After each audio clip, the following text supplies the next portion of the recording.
So good afternoon and good morning to everyone that is joining us today. Just going to leave it a few seconds just to allow everyone to join, to settle in, to grab their coffee for our very informative webinar.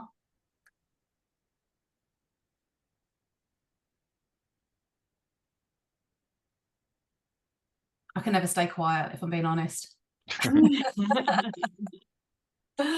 Challenge. Yeah, that's the challenge for today.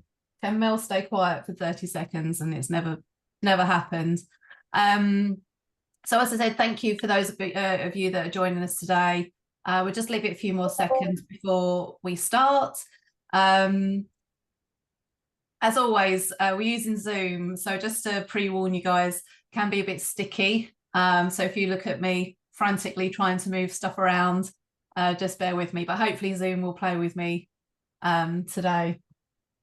So today we're going to be talking about pay equity and transparency.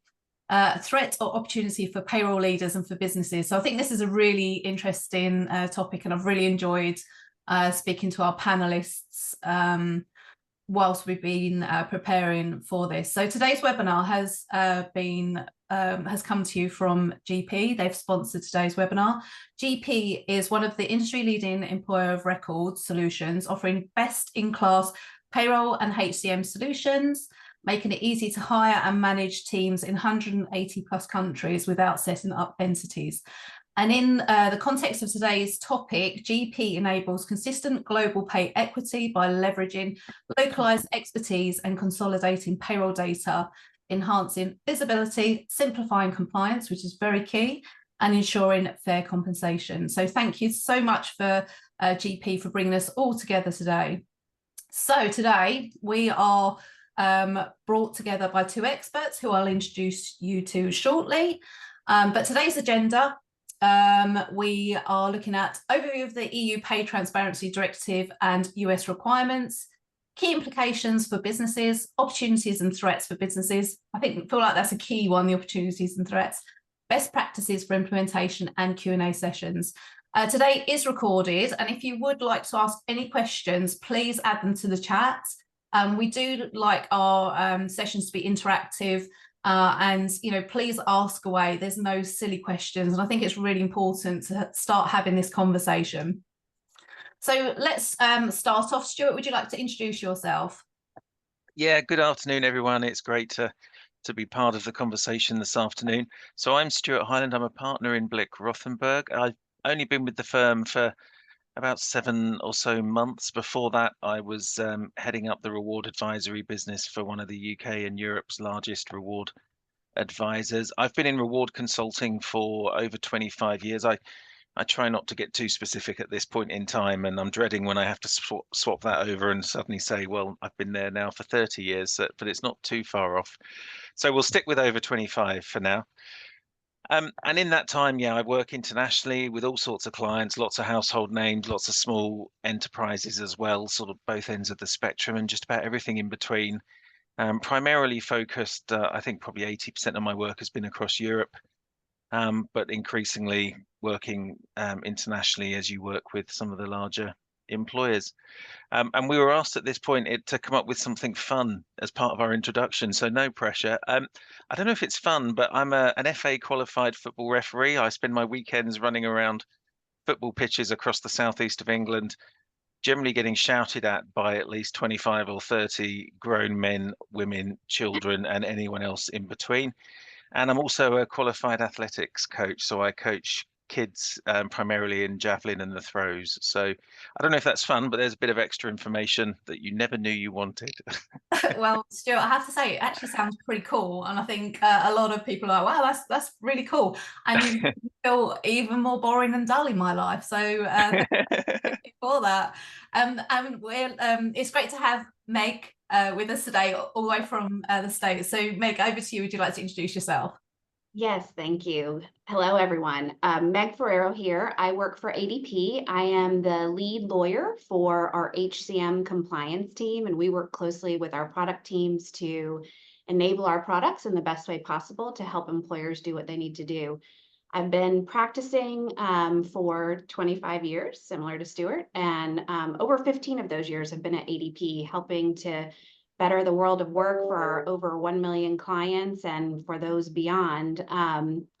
We are a global organization, I think, as you know, and I've been focused mostly in my career on the US, but I am quickly expanding beyond. And we are, just trying to keep things good in the world of work.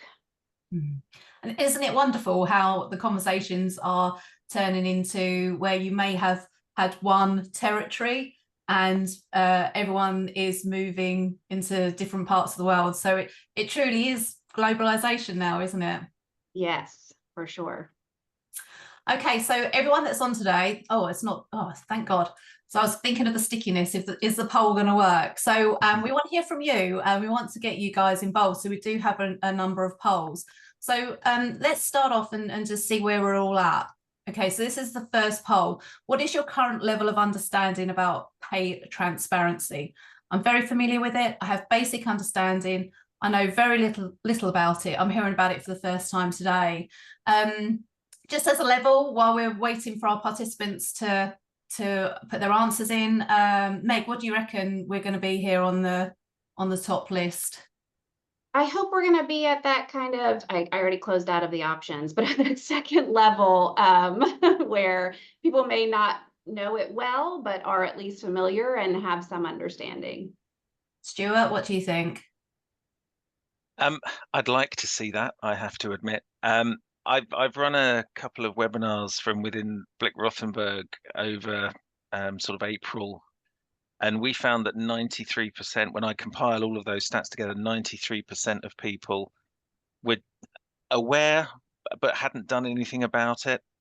And I also saw a survey that was done in Germany just in the last couple of weeks, and they were surveying HR directors. And of the HR director population, 40% had not heard of the EU pay transparency regulations, which I found slightly scary, I have to say. Yeah, well, in a really geeky way, this sort of information, surprises me, but also it's more important for us to talk about it and make people aware of it. Right, so thank you so much, everyone. You've gone over my level. So the guys that join our webinars regularly, thank you so much. I'm going to end the poll, and here are the results. So I'm very familiar with it, 14%. I have basic understanding, 43%. I know very little about it, 39%, and 5%, which is I'm hearing about it for the first time today. So is there anything that surprises you there at all? No. No, I think that's reasonably consistent with what we would expect. And I'm guessing, I'm going to make some assumptions that most of those who are hearing about it for the first time today might be based in a market, maybe the UK, where they're not technically going to be subject to the regulations. So that's completely understandable. And I think that number has evolved a lot as firms like, this run sessions like this one, or we do others at Blick Rothenberg. We are seeing a slight improvement, but as I say, it's still early in the journey for a lot of employers right now. Yeah, an interesting time. So with all of this in mind, we're going to get into it and discuss the legislative landscape that will take effect. So Stuart, my first question really is, what is pay transparency? And can you give us a bit of an overview regarding the UK and EU, and set the scene for us, and then we'll jump over to Meg so that she can set the scene over in the States. Yeah, of course. In terms of what is pay transparency, I'll start by answering what pay transparency is not. It is not the disclosure of every individual's salary details. It sounds like an obvious thing to say, but it is a question we get asked when we go into the boardroom and we start talking about this topic. We do get senior executives reacting quite negatively and saying, I don't want to publish everyone's salaries. That's not what this is about. Pay transparency is a response that is coming through largely because of the gender pay gap that exists in various countries around the world. And I'll let Meg talk about, obviously, the situation in the US. But across Europe, we are running a gender pay gap on average across the EU of around about 13%, 12.7 to 13% are the numbers for the EU. And we've got some big markets, some big countries who are actually running much higher than that. So Germany, France, they're all much higher than that sort of number.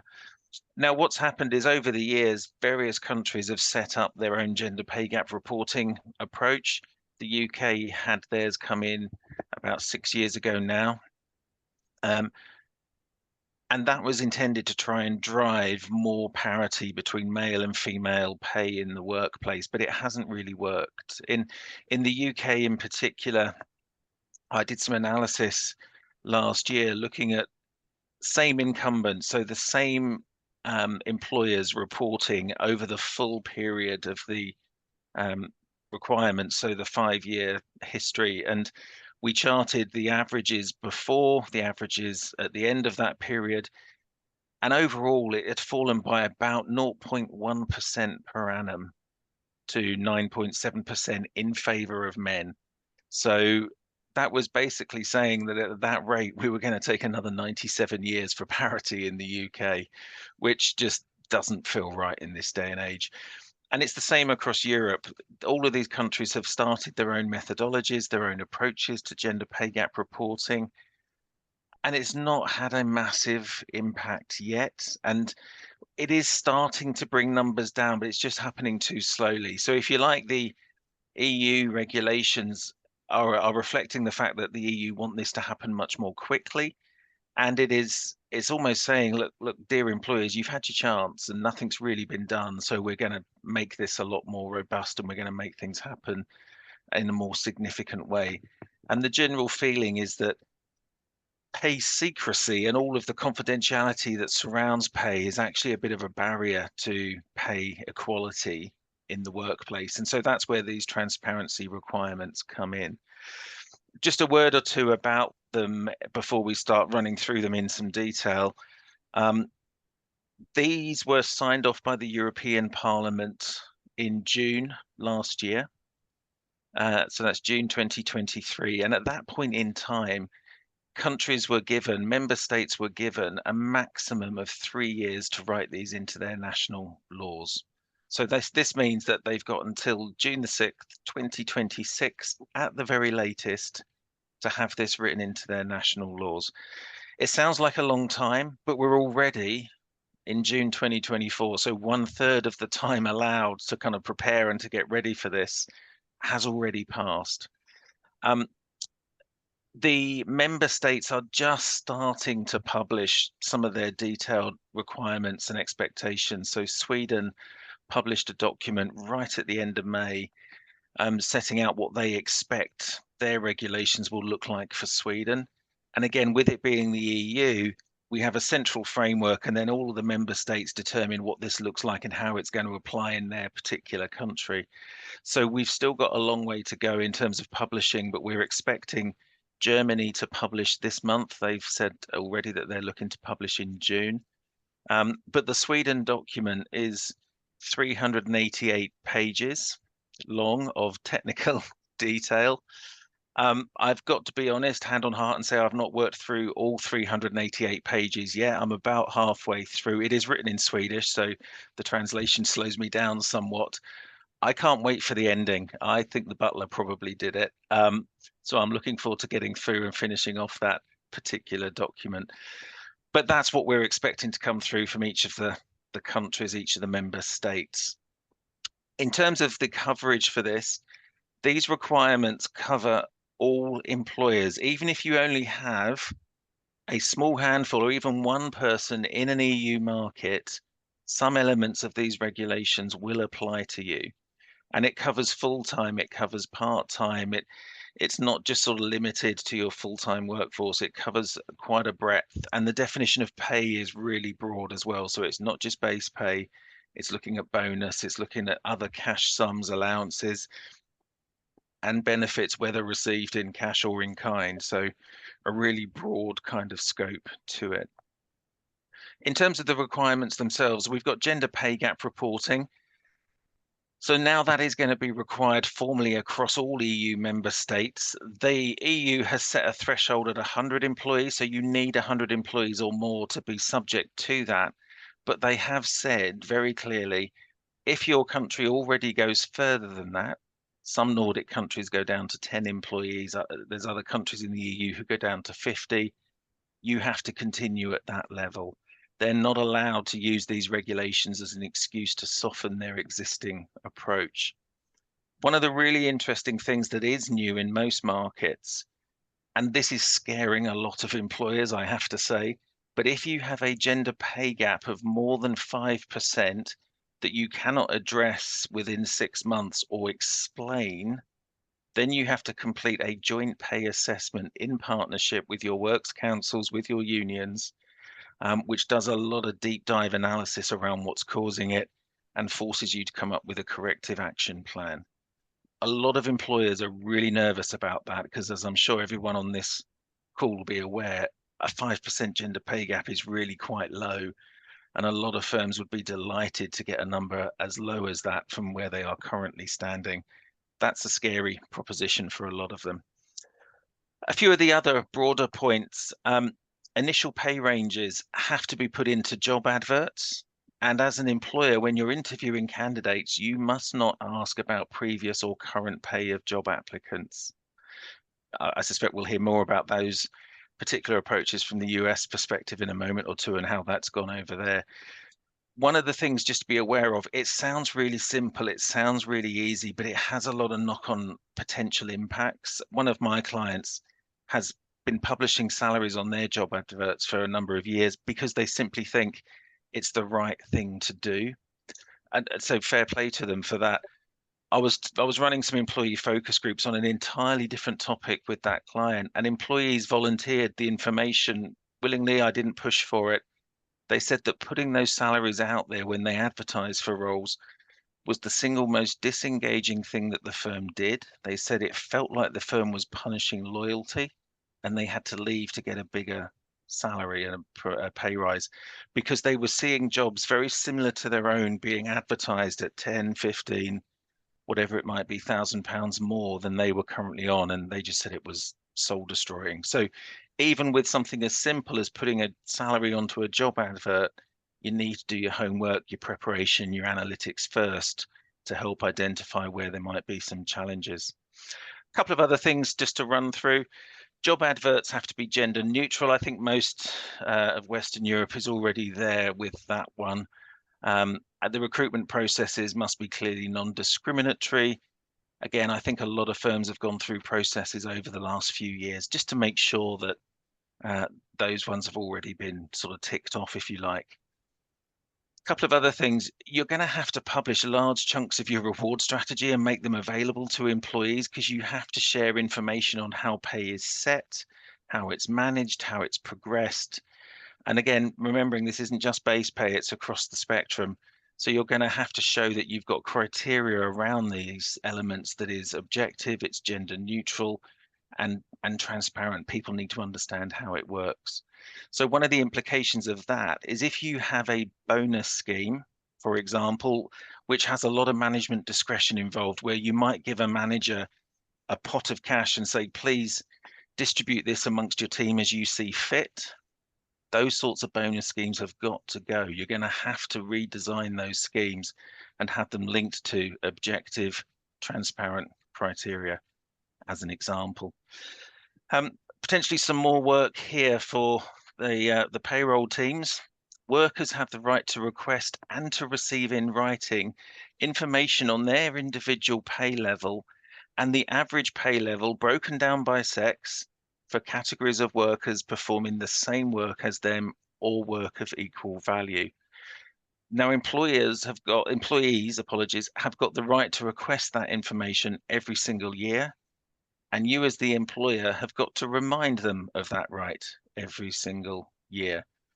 We're actually suggesting to our clients at the moment that requirement, why would you want to wait for an employee to ask the question? Is that really necessary? So we're actually suggesting that gets built into the pay review process and the pay review conversation and just becomes a piece of paper that you hand over to the employee as part of that discussion. But it does imply something really strongly that I've referenced in a bullet point just a little bit further down. And again, it is specified throughout the directive document. Gender neutral job evaluation schemes, analytical job evaluation schemes are expected and need to be implemented. So if your organization is running a grading scheme, a leveling scheme that is more generic, or it's just based on job matching to a job catalog, one of these salary surveys, that's not likely to be enough. You will need to make sure you've got everything underpinned by a nice, robust analytical JE method. So you really get to understand and can demonstrate that you understand work of equal value in your business. The actual title of the directive, it talks about transparency, but it talks about reinforcing the principle of equal pay for work of equal value. That's what this is all intended to do. A couple of other very small things. Employers, if you have pay secrecy clauses in your employment contracts, they need to go. They're no longer going to be acceptable. The pay data, basically the pay information, belongs to the employee. They can choose to do with it what they like. If they want to stand up in the middle of the office and hold up a big sign and shout out what their salary and bonus details are, that is entirely their right. And that feels very strange for some of us. I know when I first started work, I was on a graduate program, and I was sharing a house with another individual on that graduate program. And we literally compared pay slips one month and realized our take home pay was a few £100 different. We went to HR and said, could you help us understand what's causing this difference? It was in the days where a couple of £100 meant a lot to someone who was aged 21, 22. And HR's response was to give us a written warning for our behavior, because in our employment contracts, we were not allowed to share our salary details with anyone else in the firm. So I'm still none the wiser as to why he was taking home more than me. Anyway, so yeah, those sorts of pay secrecy clauses, they've got to go. And I think that reflects the modern world of work. So it's no great surprise. Australia introduced that requirement a couple of years ago, and it's proven quite popular over there. It doesn't mean you need to pay everybody the same when they are classified as doing work at the same level, or even if they are in exactly the same job. You can justify pay differences, but you have to be able to show and to evidence that there is an objective and a clear reason why there might be a difference. The two classic examples that we see in Europe are going to be performance track record. So actually, Melanie and I do exactly the same job. Melanie earns an extra £10,000 than me, but she has a clear history that the organization can prove it's got the records, it's got the documents of performing at a much higher level than I am. That's fine as a justification. The second justification could be market premia. So although we're both working in the same country, one of us happens to be in Paris, the other might be in Lille, and there's a clear market premium between the two locations. You have to pay more in Paris for the same skill set. So there is a good reason that you can prove for that pay difference. But again, you need to make sure you're using, in that case, quality market data. You can't just go into Glassdoor. I've been amazed in the last couple of months how many employers I've spoken to who actually use Glassdoor for their pay data. It is not robust. It is not captured through an organized methodology. It is self-disclosed employee data, and it should not be relied on. It's okay to give a broad indication, but for the purposes of this methodology, I'm not entirely convinced that would be acceptable to anybody on scrutiny. So that is, I mean, I can talk about this stuff all day, but I won't, because the rest of it, everyone else has a life. But I think that's probably a good overview and somewhere for me to pause for breath. No, that's great. We have got a couple of questions, but I'll come back to those. I did smile at one point because somebody has put on there, will we get the recording later? HR teams need to be immersed in this. I think they know less than me. So if you saw me smile at one point, that's made me smile. Thank you, Kim. All of this will be shared. So you'll be able to share the recordings, you'll be able to share the slides. So yeah. It'll all be available within 24 hours. So Meg, come on, what's happening in the US? I'm really interested to see what's happening. Yeah, so a lot of similarities. I would say it's interesting because if you think about the structure of the EU versus the structure of the United States, you have the directive coming from the Union, and then the individual countries then basically operationalizing that, right, for their own purposes. In the US, in this realm, it's really been, the newer laws really have all been state driven, with no overarching pay transparency or pay equity law at the federal level.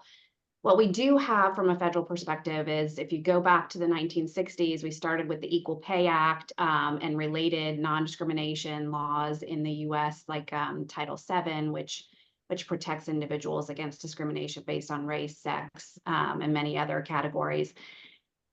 We also have the National Labor Relations Act, which has been around for quite some time, which itself protects individuals from being able to share information about the terms and conditions of their employment.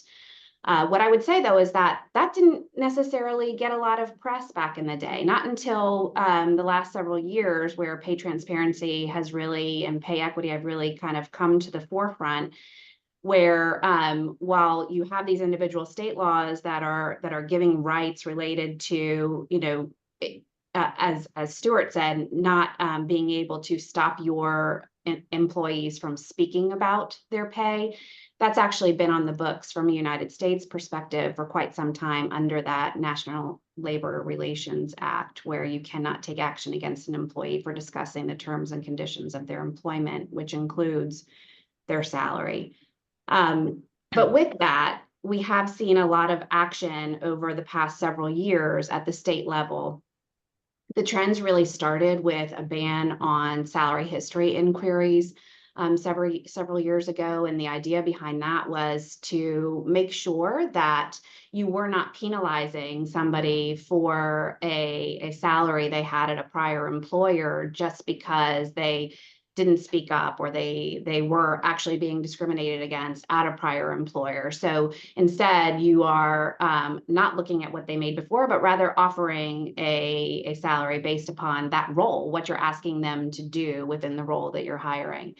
There were other things like pay reporting, with a focus on laws that require job postings and salary data, but it's all part of a larger trend that's just really trying to tackle pay equity. They expand protections for employees and increase employer obligations. We've seen a number of approaches over the last number of years, like I said, starting with the salary history bans.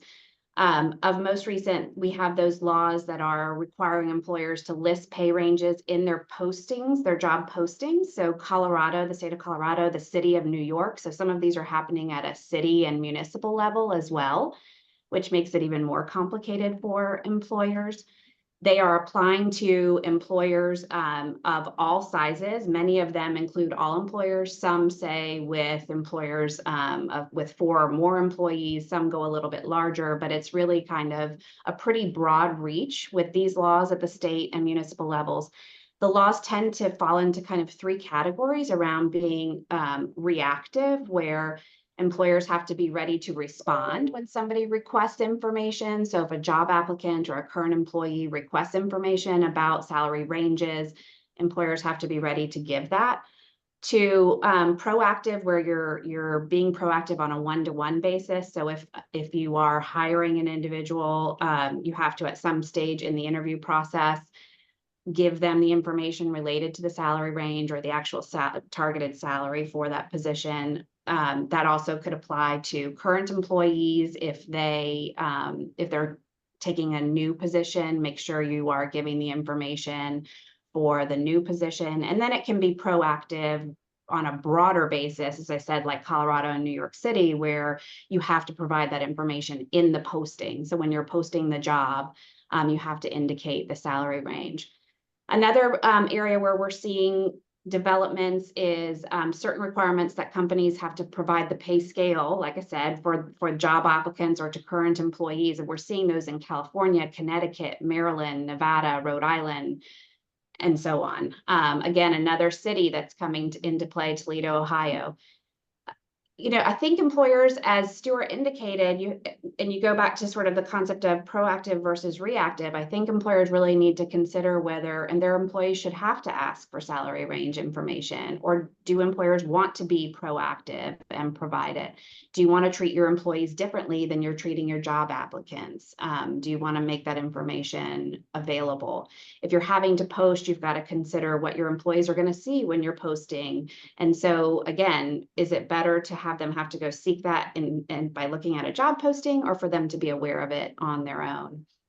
The other thing that's coming into play is pay reporting requirements. So we have 2 jurisdictions in the United States that are requiring employers to file regular reports with details about their employees' pay by race, ethnicity, and gender. And those are in California, the states of California and Illinois. You'll hear California a lot, probably. It's our most progressive state. And it is those laws, I think, have been on the books for some time now, and employers are having to make sure they file those reports on an annual basis.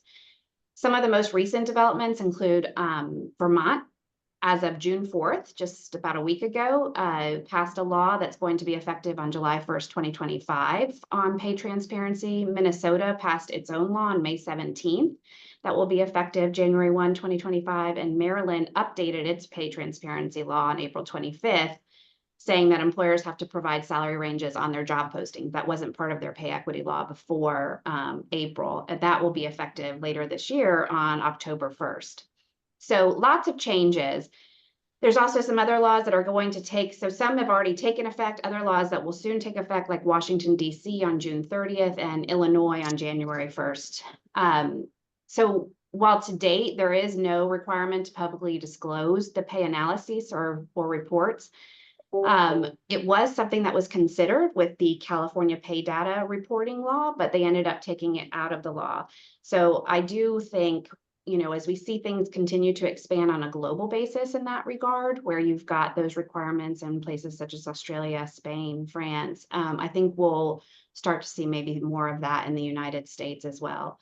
And then, just to harken back to what Stuart was saying, some similarities between the EU directive and the laws that we're seeing in the United States would be that, not asking about salary history, employees being able to request information on their individual pay level and the average pay levels, employers being required to provide information about the pay ranges in their job postings or before an initial interview, and then larger employers having to publish or report information on their gender pay gaps in that pay data reporting in California and Illinois.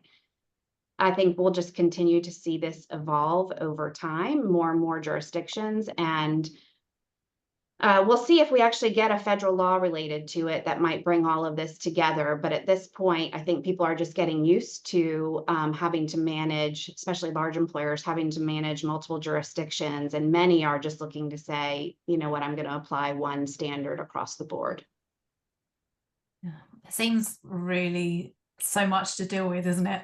I don't want to say complicated, but it almost sounds overwhelming when you listen to yourself and Stuart. And if you're running a global organization, that's a lot to deal with. So we do have one question, Meg, if that's okay, before we go on to our next slide. I understand the US federal laws were due to be enacted from the 1st of October 2024 for candidates, and potentially similar time for employees. Is this correct? Is there any update on this? Is that expected to be delayed with the US election? I don't think that's correct. We don't have a federal law for pay transparency. Oh, okay. I think, if you're referring to the EEO-1 requirements, those are ongoing and those have been expanded. Well, were expanded and then pulled back. Employers can provide more information in some of the notes sections on the EEO-1 reporting, which is a federal requirement, but that's for employers with 100 or more employees. So it's, somewhat larger type of employer, and it is, that reporting actually was due in June, early June. So I think I'm not aware of a federal law that's coming into effect in October. If there's something specific you want to put in the questions, I can look into that and come back to you. We can deal with that as some, because there's so much going on, Meg. It's almost like you have to have an encyclopedia in your brain when you're answering Yeah. these questions. So if there are any questions that we need to answer offline, then we can just come back to individuals. So please ask away. And if it's something that needs to be asked later on, then we can do. So thank you so much, Meg. So let's go on. We have another poll. So let me go into this. So just bear with me. Okay, so this poll is, does your organisation currently have a formal pay equity policy? And while you guys are answering this, one thing which we didn't discuss with Stuart was the differences with the EU and the UK, because obviously we're not part of the EU anymore. No, we're not. It is a really interesting situation for the UK and for other countries across Europe who are not formally in the EU. If I talk about the UK just for a moment, we have had gender pay gap reporting. That requirement is going to stay. In case you have missed it, we do have a general election coming up in the next few weeks. That is expected to potentially change some things. If we do get a change in government, the Labour Party have had a working group in Brussels looking at their pay transparency requirements. They have also sent some people over to the US to have a look at what's going on over there. So I would not be at all surprised if we were to see a lot more happening in this space in the not too distant future in the UK. Regardless of that, even if we don't have any of our own regulations coming through, we are expecting a significant change to practices in these non-EU members of Europe, including the UK. Every single EU-based employer that I have spoken to, bar none, has said exactly the same thing on this topic. They are not planning on differentiating their pay practices, the levels of transparency across the European region, because it's just going to get too messy if they do. They've got a lot of leaders, for example, who might manage teams in multiple countries. How do you ask the manager to have one level of conversation with one group of employees and tell the others something different? It's just not considered fair or appropriate. And also they're saying that pay transparency feels to them just like the right thing to do. So we are expecting in the UK, in Norway, in Switzerland, those sorts of countries, we are expecting them to transition. Local market practice will evolve significantly, even if the requirements, the regulations don't, which does mean that if you're sat there as a UK employer thinking this doesn't apply to us, I've only dialed in just to be polite and just to see what's going on, you will still need to learn from this. You need to know what's going on so you can start to adapt your own practices and principles. I think that there has been research done which looks at transparency's effect in the recruitment process. And generally, if you set out a really transparent package which says this is what you get, this is how it works, and you have all this wonderful information, and then on the other side you've got another package which is, yeah, you'll get a salary of this, and when it comes to bonus, don't worry, we'll look after you. It's 80-something% will always go for the more transparent option, and that number increases as you come down the generations and down the age groups to the mid 90% when you're looking at sort of university leavers. So even if you only have a UK presence or a presence in, you will need to adjust and to think about how you're going to continue to compete for talent, because the landscape is going to change. Excuse me. Well, I think that's interesting. It's a really interesting point, isn't it? You know, we're again talking about globalization again, isn't it? So just going back to the poll, if you haven't answered, I'm going to shut it down. Guys, the answers are, does your organisation currently have a formal pay equity policy? Yes, it's well established. Yes, but it needs improvement. No, but we are planning to develop one. No, and there are no plans to develop one. Just quickly, Meg, what do you think is going to be the top answer on this one? I think it's going to be low, the number of people that actually have a pay equity policy. Okay. Stuart, do you agree? Yeah, I do, absolutely. Okay. Right, here we go. So we have 15% yes, it's well established. Yes, but it needs more improvement. 31% no, but we're planning to develop one. 34% and no, there are no plans to develop. Meg, what's your thoughts on the answers on this? As I said, I'm not surprised. I think what people will find is while they may not have a pay equity policy, they likely have policies related to non-discrimination and making sure that their employees are treated fairly. So that's an important piece of pay equity. And so you may want to consider expanding upon that and looking at, making sure that you are basing that policy on the fact that you're recognizing the value of your greatest asset, your people, and reference the fact that you strive for equitable pay across the organization.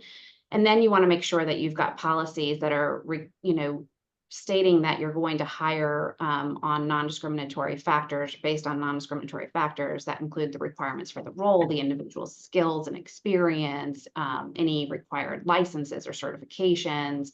And then what you guys also want to make sure you're doing with that policy is make sure you're documenting your pay ranges for your positions and your roles, and the process and analysis that was related to those pay ranges being set, so that you can refer back to those and have the documentation to be able to support the decisions that were made. Stuart, do you have anything to add? No, I would just say, actually, I thought the answers were more positive. There were more yeses than I was perhaps expecting. I think in the work I do with organizations on their reward strategy, it's probably only in the last 5 to 7, 8 years that we've actually been putting in a separate section focused entirely on pay equity. It might be implied and referenced elsewhere in the document, but it's only in the last few years we've had a completely separate section which talks very specifically and pulls all of these different sort of strands together. And that is often used as a communication document. It's often put out onto the sort of intranet sites and so on. But yeah, so I thought the numbers were really positive. I was pleased to see that. That's good. That is good. So we have our last poll question. As I said, we did want, the audience to get involved. So let's launch this one. In your opinion, what is the biggest challenge in implementing pay transparency? Legal constraints or compliance issues, internal resistance from management or HR, lack of adequate technology or tools, employee privacy concerns?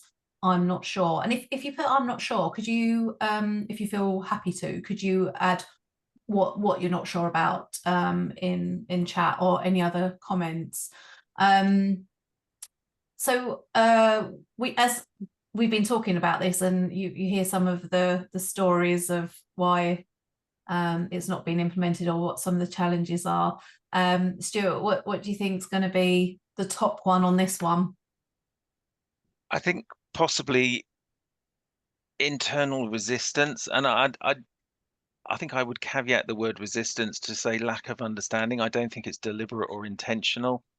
I think sometimes it's entirely accidental, but if you don't know about it, if you're not really thinking with that mindset, this can sort of slip you by. Or do we really have to do that? We saw it earlier on. Actually, there's just a lot of organizations that still don't know about this. That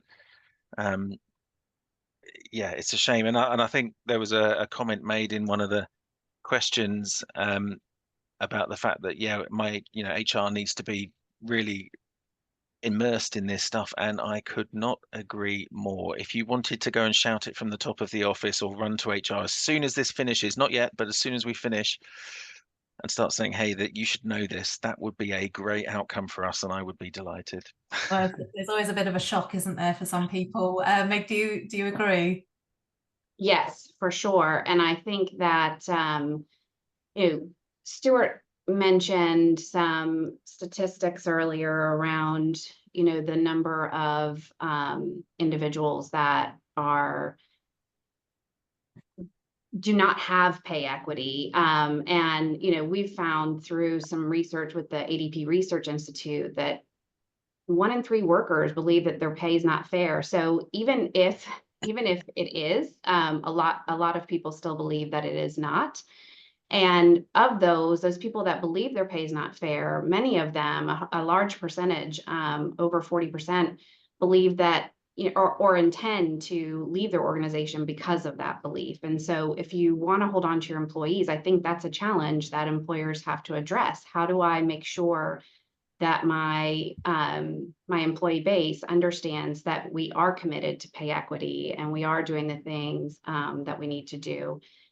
It's obviously, well, I shouldn't say obviously, I think it's harder for smaller employers where they don't have internal HR organizations or legal departments that they can lean on. They may not even have job descriptions, much less salary ranges and bands. And so they're going to need to kind of take this step by step and think about, okay, what does it mean for my individual employees, and how do I compare to the shop down the street? And then for large employers, they're going to need to think about, as you said earlier, the diverse array of laws that are out there, and how do they manage them across the various jurisdictions, especially when you're talking about global employers needing to manage the EU laws, Australia, the US, Canada, and others. So I think it's interesting. The other thing that I would point out as a challenge is that, and Stuart, your story about sharing information about your salary, and as I said, in the US, that's something that employers have been able to do for quite some time. It's still not, at least in the US, it's still not really the norm to do that, but it is becoming more and more normal. It is becoming much more mainstream for people to talk about what they're earning and to compare to their friends and their colleagues. And employers have to be ready for that, and they certainly cannot prohibit it. And so they've got to be ready for people understanding what others are making and what that means for them, and train their organizations to be able to address those questions and those needs. Well, I remember asking somebody what salary they got offered when they got their job, and I was told I was rude. So obviously that was a long time ago. So, but you guys are right. So the biggest thing on this survey is internal resistance, or misunderstanding, or not having the information there from management or HR, and also payroll as well. So I think and employee privacy concerns. I've had that come up with when we have discussed this with some of our members. That's some of the issue is the employee privacy concern. So I would have thought that would have been slightly higher from feedback we've had. But is there any surprises before we move on? No. Okay. No, I think that all makes sense. Well, I have to say, I think we could talk about this forever. We're coming up to our last sort of 10 minutes or so. So we're just really to recap really on what we've heard today. Can you share your top tips really to how to kickstart pay transparency and your journey? Where should people begin? So should we start with you, Stuart? Yeah, I think just this is sort of lessons learned from experience over the last couple of years and beyond, but treat some of these changes as a culture change. You are asking the leadership, your organization will be acting in a very different way, and leaders will have to sort of follow a different set of behaviors, and it's not necessarily going to be comfortable for them. When you follow some of these implications through, it could mean they have more difficult conversations with some of their people as they try and communicate why things are a certain way that they might have been able to avoid through secrecy in the past. So do please think about this as a potential culture change and not just a series of technical practice and process changes. And as part of this, we recommend really strongly that there is education and training put in place for leaders, managers, and employees. As these EU regulations are coming through, a couple of my clients have already gone to their people to say, this is coming, this is what we're going to do about it, and we think it's the right thing. So actually, we're doing a little bit more as well. And employees have responded really positively. It is already helping them to pull in more talent and attract it. And it's that age-old story that if you don't own the messaging, someone else will. And the someone else in this case will be works councils, it will be unions, it will be the media. And you do not want to have to trust those guys to own a message as important as this that's going out to your people. So yeah, make sure you're going to be compliant, allocate the workload. It's not just the responsibility of reward. It's not just the responsibility of payroll. It is a team effort getting this sort of thing right. And don't underestimate the amount of change that is going to be required. And as part of this, it links back to that culture change point. So it does come with risks, but the opportunities, strengthening your employer brand, strengthening your reputation and your identity as a firm, it gives you a really good chance to differentiate yourself in the market. And I've said this time and time again to clients who maybe they think I'm just trying to sell work to them now, but I cannot see an early mover disadvantage to this stuff. Go now. Please don't wait until January 2026 and go, right, we've got 6 months or 5.5 months. Let's go. Let's become transparent. Why wait? It promotes fairness, equality. We all know that more diverse organizations deliver performance benefits and enhancements for individuals, for the business. Let's do it now. And yeah, really important tool around attraction, engagement, retention, and yeah, all of the business benefits that brings to the table. So yeah, just a few sort of thoughts to get us started on that one. Thank you. And oh, have I missed a slide? I think I have, haven't I? Meg, what would you say would be your way to kickstart? So I would echo everything that Stuart just said, and I agree 100% that now is the time. I mean, I think that if you have to do that process work to understand where you are, to know where you want to go, and then the clear communications and the training of your leaders to be able to manage through this is imperative. There's a lot of opportunity from an HCM technology perspective. You want to start with that data for understanding where you are and where you want to go. Like I said, you need to look internally to be able to know and work closely with your payroll department and your HR team to understand what your current pay structure is, what it looks like, where people are sitting, what the opportunities are. And then you can take that information and compare it against some data. Ideally, ADP's got a lot of it. Compare that against some data that you can do some benchmarking against to understand how you compare to some of your cohorts.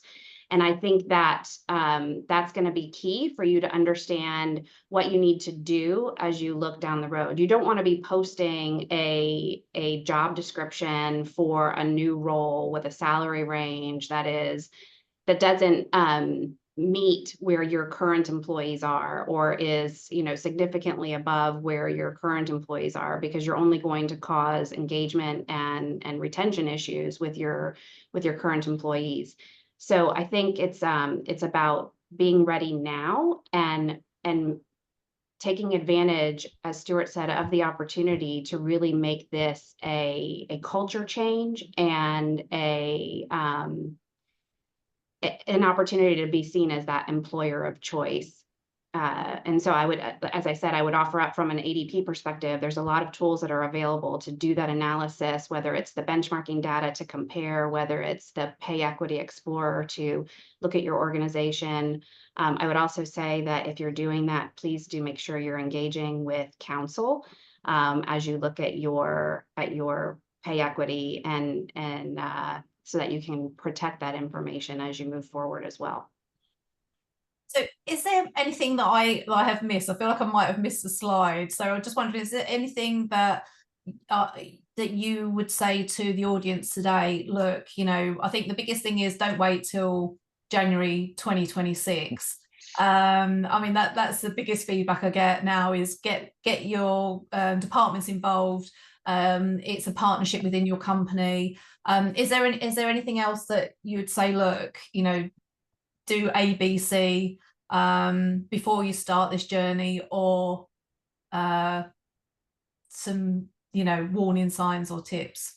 I would say you have to make sure that as part of that culture change, make sure that you have a buy-in from the top, which I think when you look at the value of this and you look at it as an opportunity to really engage your associates, your employees, and to make your workplace a better workplace, I think that you can get that buy-in at the top, and then it's got to come down. And as Stuart said, you've got to make sure you're training your leaders to be able to have these conversations.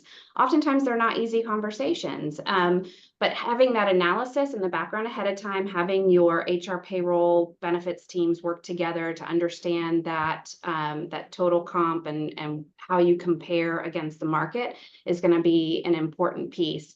And yeah, I'll leave it there and let Stuart add in. Yeah, I think for me, it's perhaps it's that content on the following slide there, Melanie. Oh, sorry, there was one on best practices for implementation. Sorry, There we that's go. my fault. There you go. Yeah, no, that's fine. And this is sort of the pathway that we tend to take clients through, and it's kind of got those steps. So yeah, education and impact sessions for leadership, it has to start there. And I promise you, this is a conversation they are going to want to have. They might not know they want to have it yet, but when you get into the detail, it surprises them and it scares them, and they want to get started on this quite quickly when you get into the detail with them. The readiness assessment, comparing current practice versus the requirements. This is a bit more of a technical one, perhaps just to identify where there's going to be a risk of exposure moving forward. That then enables you, as part of that, you look at an equal pay audit, you do the analysis as well alongside the practice side of things. Then you can start planning your next steps. You can do the prioritization assessment. And that isn't just based on delivering the compliance side, but also thinking really fundamentally about who do you want to be as an employer? How do you want to differentiate yourselves? What do you want to stand for in the market? And then you can actually go into, I mean, we've spoken there about the employee education and how important that is too, but then that enables you to build out the plan and really get into the details. So I think that for me is the main thing. I should just add very, very briefly, because I know we're tight on time, but there are penalties for non-compliance with all of these regulations as well. In the EU, they are being left to each country to determine, but the mandate says that they should be dissuasive, and they've suggested that the penalties are expressed as a percentage of either the payroll bill for a given country or the turnover of you in that country. Even if that's only 1 or 2%, that becomes quite a scary number quite quickly. Take it seriously. So we just got time for one question. So thank you for being forgiving with my PowerPoint structure there. Stuart, if we are using an employer of record like GP, whose responsibility is it to report on the salaries of those under the EOR's employment? And we've got a couple of minutes if you can do that. Yeah, quite simply, the regulations do not differentiate between employer of record and employee. So if there is a specific phrase in the requirements that really make it clear that even if you have a relationship through an employer of record, they are going to be considered as your employees for the purpose of these regulations. So you need to make sure that when you are thinking about your response and offering that transparency, that you extend that to anyone that you've got on an EOR basis. Okay, thank you. So I did want to talk about the moral aspects of this discussion. Why wait till 2026? And let's start looking at it from a moral aspect as well as the regulation and everything else. But I think that could be a whole different topic for a whole nother hour. But I just want to say thank you so much for GP for sponsoring this discussion. I think it's a really important discussion, and I hope we have more because I think it's going to develop and we need to talk about it on a regular basis because, as you said, 2 years is going to come around really quick. Stuart and Meg, thank you so much for sharing your knowledge and your experience. Is there any just a quick words of wisdom that you want to leave everyone with? Get started now if you haven't already. Absolutely, get started now. And if you want to talk about how to get started, we're here to help. You've got my email on screen. Fabulous. Right, I'm going to get a t-shirt, I think, get started now. So guys, get in touch with Meg, Stuart and Jennifer. You've got the email addresses, also through LinkedIn. We have got a number of questions. I will send them to Meg and Stuart, so you will get answers. So I don't want you to think that we've forgotten you. We haven't. So thanks once again, everyone, and we'll see you soon. Thank you.